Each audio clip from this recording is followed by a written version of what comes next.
नमस्कार सभी मित्रों को। आप सभी का हार्दिक अभिनंदन है राम क्लासेज चैनल पर।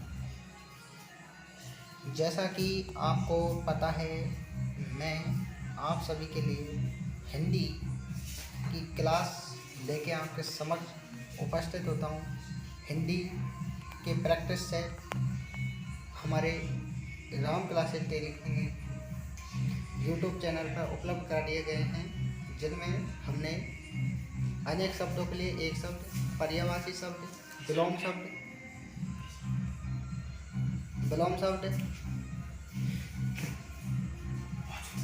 शब्द के अलावा हमने आपको और पढ़ाया है। विलोम शब्द हो गए, एक पर्यायवाची शब्द हो गए, एकल शब्द हो गए। इधर हमने आपको पढ़ा दिए मुहावरे और लोकोक्ति भी पढ़ा दिए। तो उसी अध्याय को ध्यान में रखते हुए आज हम हिंदी वर्णमाला से संबंधित जो चैप्टर है आप सभी के लिए लेकर उपस्थित हुए हैं, जिनमें पहला प्रश्न है, जिन वर्णों का उच्चारण बिना किसी अवरोध के तथा बिना किसी दूसरे वर्ण की सहायता से होता है, उन्हें क्या कहते हैं? उन्हें क्या कहते हैं? आप सभी इसका आंसर बताएंगे। तो उन्हें क्या कहा जाता है कि मतलब ऐसे वर्ण जिनका उच्चारण बिना किसी अवरोध मतलब रुकावट, बिना किसी दूसरे वर्ण की सहायता लिए ही हो जाता है, तो उन्हें क्या कहते हैं? उन्हें स्वर कहते हैं। आप सभी मित्रों से इतना ज़रूर निवेदन है, क्लास को देखने से पहले एक बार चैनल को, वीडियो को लाइक करें तथा शेयर ज़रूर करें और चैनल को सब्सक्राइब कर लें। अब हमारा दूसरा प्रश्न है कि जिन स्वरों के उच्चारण में कम समय लगता है उन्हें क्या कहा जाता है? कि जिन स्वरों के उच्चारण में कम समय लगता है उन्हें क्या कहते हैं? उन्हें ह्रस्व स्वर कहा जाता है। क्योंकि स्वर के 3 प्रकार होते हैं, ह्रस्व स्वर, दीर्घ स्वर, पुलिस स्वर। ह्रस्व स्वर होते हैं जिनमें कम समय लगता है, और जिन स्वरों को ह्रस्व स्वर से अधिक समय लगता है उन्हें क्या कहते हैं? उन्हें दीर्घ स्वर कहा जाता है। और जिन स्वरों के उच्चारण में दीर्घ स्वरों से भी अधिक समय लगता है उसे प्लुत स्वर कहते हैं, प्लुत स्वर कहते हैं। तो अब आपके समझ में आया, सबसे कम जो समय लगता है उसे ह्रस्व स्वर, ह्रस्व स्वर से थोड़ा अधिक समय लगता है उसे दीर्घ स्वर, और दीर्घ स्वर से भी अधिक समय लगता है उसे प्लुत स्वर कहा जाता है। अब हमारे सबसे पहले मूल जो स्वर हैं उनकी संख्या 4 है। वो मूल स्वर हैं ए, ई, ऊ, ऋषि। ए, ई, ऊ, ऋषि, ये मूल स्वरों की संख्या 4 है। अच क्या है? संस्कृत में स्वर का नाम होता है अच। आप सभी से अगर पूछा जाए अच क्या है, तो संस्कृत में स्वर का नाम है ये। और ह्रस्व स्वर की संख्या कितनी होती है? ह्रस्व स्वरों की संख्या 4 होती है, वो भी है ए, ई, ऊ, ऋषि, और इन्हें ही मूल स्वरों की संख्या के अंतर्गत रखा गया है। मूल दीर्घ स्वर जिनके अंतर्गत 4 आते हैं वो हैं आ, ई, ऊ, ऋषि। आ, ई, ऊ, ऋषि। दीर्घ स्वर हैं, दीर्घ स्वर कितने हैं? दीर्घ स्वर होते हैं 7। दीर्घ स्वर 7 होते हैं, क्योंकि स्वरों की कुल टोटल संख्या 11 है। तो 11 में से जो 4 तो क्या हुए? 11 में से 4 तो शब्द हुए ह्रस्व स्वर।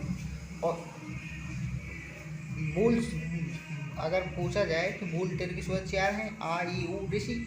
उसके बाद दीर्घ स्वर कितने हैं? दीर्घ स्वर होते हैं 7। आ, ई, ऊ, ए, ऐ, ओ, औ।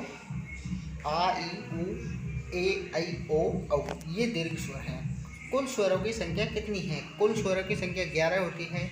और संयुक्त स्वर कौन से हैं? ए, ऐ, ओ, औ। ए, ऐ, ओ, औ, ये संयुक्त स्वर है।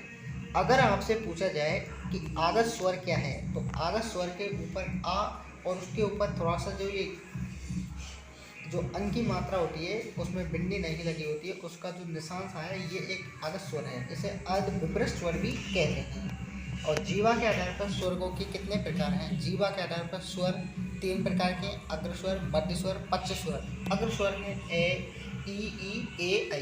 अग्रस्वर कौन से? ई, ए, ऐ। मध्य स्वर अगर पूछा जाए तो मध्य स्वर ए हो। और पक्ष स्वर क्या है? आ, ई, ऊ, ओ, औ। आ, ऊ, ओ, औ, आ। ये आ जो अर्धविभ्रष्ट स्वर भी कहा जाता है, इसे आगत स्वर भी कहते हैं। समरस स्वर है ई, ऊ।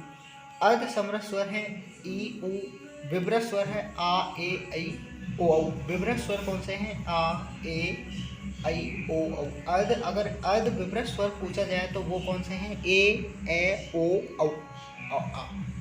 अयोग वाक्य किन्हें कहते हैं? अयोग वाक्य अनुस्वार और विसर्ग, अनुस्वार और विसर्ग जिसे अयोग वाक्य कहा जाता है हिंदी वर्णमाला के अंतर्गत। और अगर आपसे कुल पूछा जाए कुल व्यंजनों की संख्या कितनी है, तो कुल जो व्यंजन होते हैं व्यंजनों की संख्या 41 है और व्यंजन बिना किसी स्वर की सहायता से नहीं बोले जा सकते हैं। तो अगर सबसे पहले पूछा जाए इन्हें कितने भागों में बांटा गया है, तो स्पर्श जो व्यंजन है वो कैसे मेटक हैं? स्पर्श व्यंजन कै खे घे घे अने इस प्रकार लेकर वो में वर्ग तक हैं। अंतस्थ वर्ण की पूछा जाए कि अंतस्थ वर्ण कितने हैं?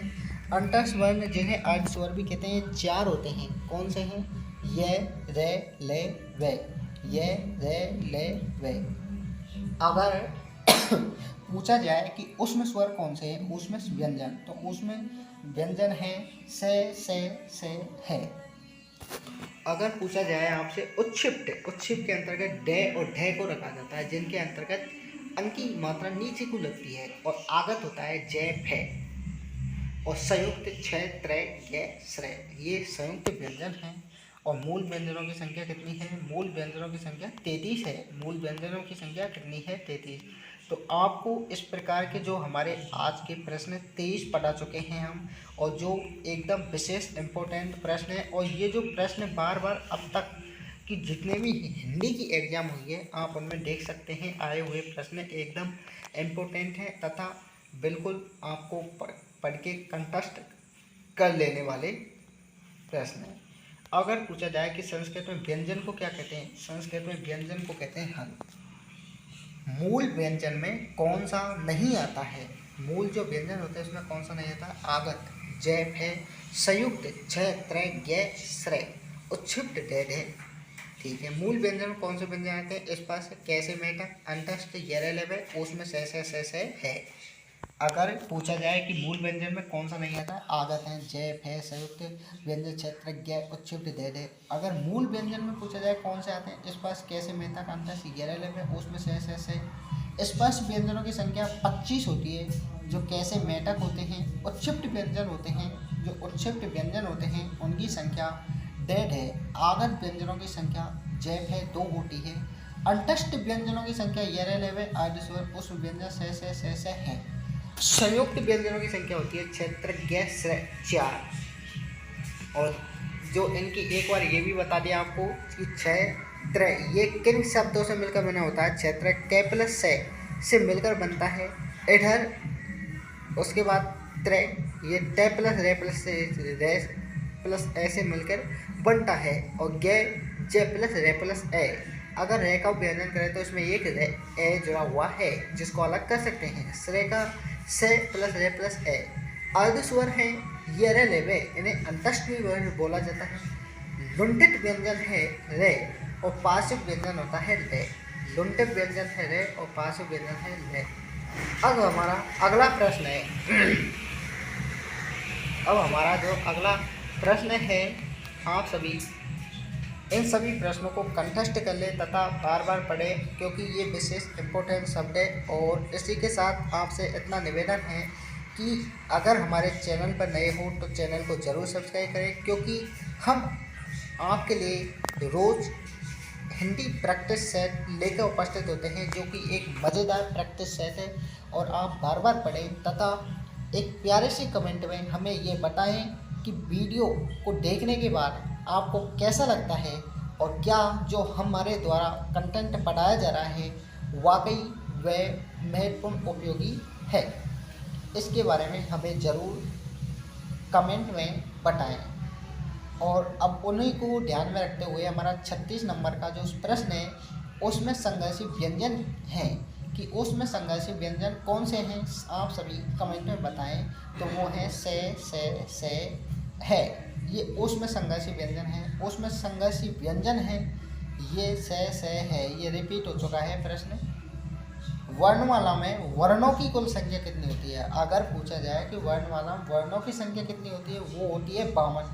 संस्कृत में वर्णमाला की संख्या है 50, स्वर 13 व्यंजन, 33 अयोग वहा, ये इनकी नहीं, थोड़ा गलती है। संस्कृत में वर्णमाला की संख्या 50 है, स्वर 13 है, व्यंजन 33, अयोग 4 है। संस्कृत वर्णमाला में स्वरों की कुल संख्या है 13। इस प्रकार तो आज की जो हमारी क्लास है वो कंप्लीट होती है। और अब आप सभी मित्रों से इतना निवेदन है कि चैनल को ज़रूर सब्सक्राइब कर लें तथा बेल आइकन बटन को दबा दें, ताकि आगे जब भी हम कभी क्लास बनाएंगे यूट्यूब चैनल पर लाइव छोड़ेंगे तो आपको उसका नोटिफिकेशन मिल जाएगा।